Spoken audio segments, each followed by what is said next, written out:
At sa puntong ito, dako tayo sa canvassing sa Parañaque. Naroon live si Aubrey Carampel. Aubrey? Ivan, pasado alas 8, nag-resume ang canvassing dito sa Parañaque City. So out of 402 clustered precincts, 50 doon yung hindi nakapag-transmit ng boto. Kaya naman, itinigil muna ng bandang 1:30 a.m. yung canvassing dito.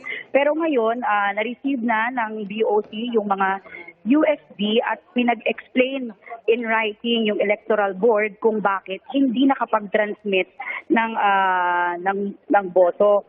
Pero ang nakikita ko pa rin na isang aberya dito, katulad doon sa Tambo Elementary School, may isang presinto na hindi naman nakuha yung USB mula doon sa ACM. So ang sinabi ng BOC, kailangan dalhin yung ACM dito sa canvassing area para kunin yung USB at makita ng poll watcher at ng legal team ng mga kandidato. May isa pa, doon naman sa Donggalo, imbes na yung main USB device, transmission device yung ipinasa dito sa BOC.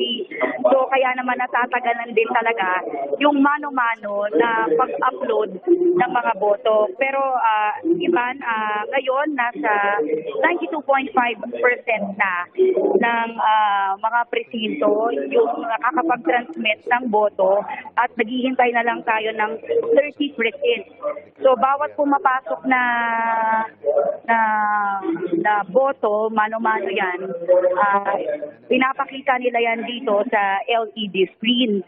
Pero ito lang, update lang, Ivan, as of last night ito, no, ang nangunguna dito sa posisyon bilang mayor ay si Edwin Olivares.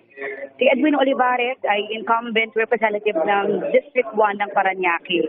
So as of last night, meron na siyang 124,346 votes. Ang pinakamalapit niyang kalaban ay si Drew Uy na may 55,686 votes. Dikit naman ang laban sa posisyon ng Vice Mayor sa pagitan ni na Benjo Bernabe na may 113,744 votes versus incumbent Vice Mayor Joan Villafuerte. At tumatakbo rin bilang representative ng First District ng Parañaque yung incumbent mayor naman, ang kapatid ni Edwin Olivares na si Eric Olivares. It's also interesting to note, Ivan, na isa sa mga nakalaban sa pagka-mayor ni Edwin Olivares ay yung asawa ni incumbent mayor Eric Olivares na si Eileen Olivares.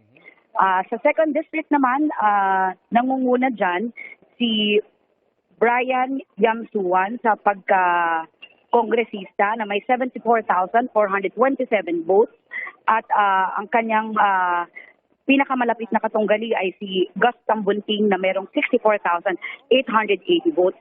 Sabi ng chairman ng Board of Canvassers dito sa Parañaque, kailangan daw ideally 100% na matransmit lahat ng votes bago sila mag-proclaim ng mga nanalong kandidato dito sa Parañaque City. Yan muna ang update mula dito sa Parañaque City. Ako si Aubrey Carampel ng GMA Integrated News. Dapat totoo sa eleksyon 2025. Maraming salamat, Aubrey Carampel.